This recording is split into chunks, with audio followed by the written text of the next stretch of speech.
the details, especially that my colleagues have provided so many solutions, and I want to go straight to the points that I want to make, Mr. President.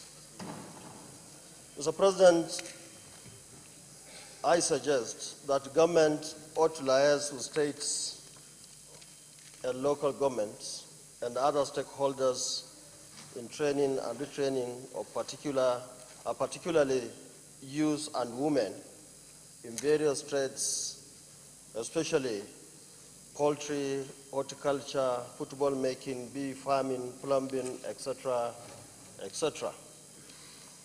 And of course, government, the federal government, need to create opportunities that will link these trainees and with financial institutions like microfinance banks, and where possible, assist them with startup capital.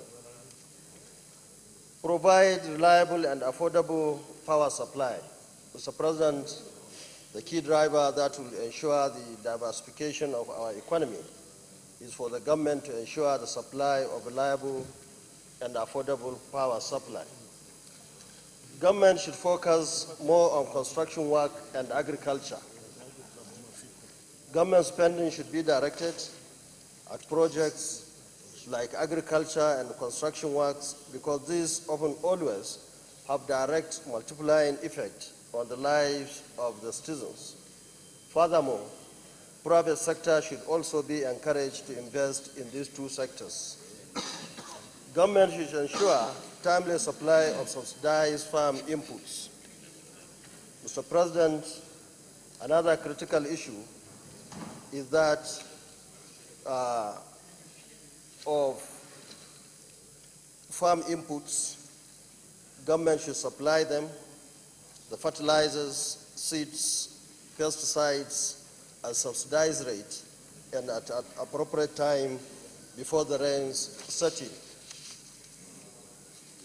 Also, Mr. President, government must strike a balance between our local food production and our actual consumption level so as to complement through import until such a time when we can satisfy our local consumption. Government policies should be communicated appropriately. The government must communicate its policies appropriately and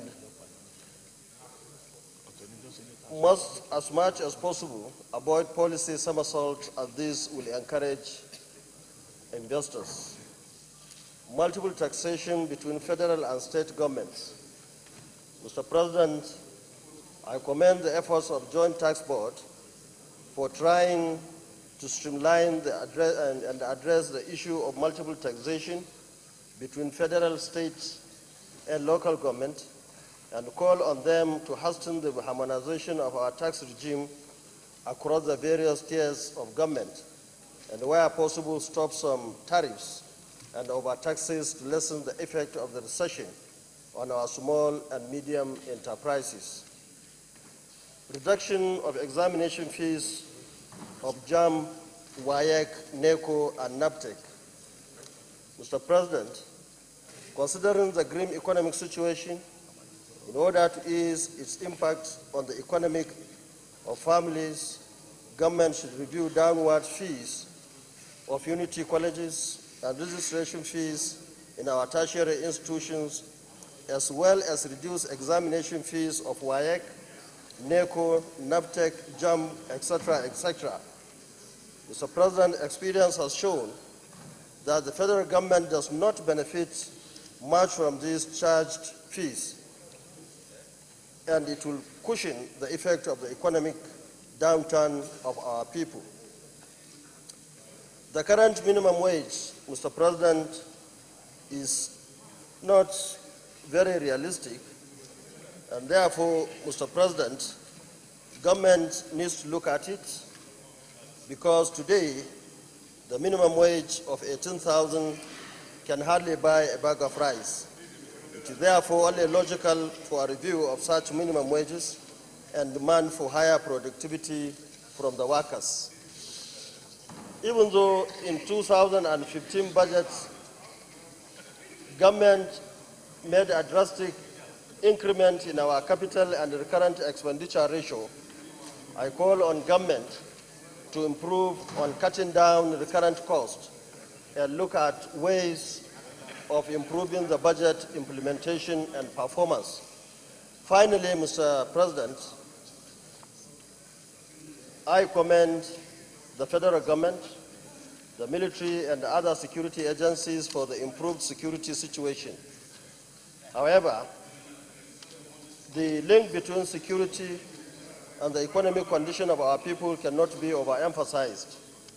Therefore, I urge the government to do more to address the situation in the Northeast and its IDP camps.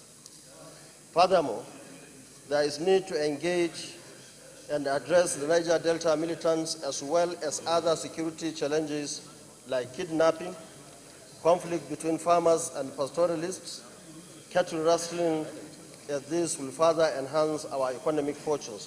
Thank you, Mr. President. Senator Adeleke.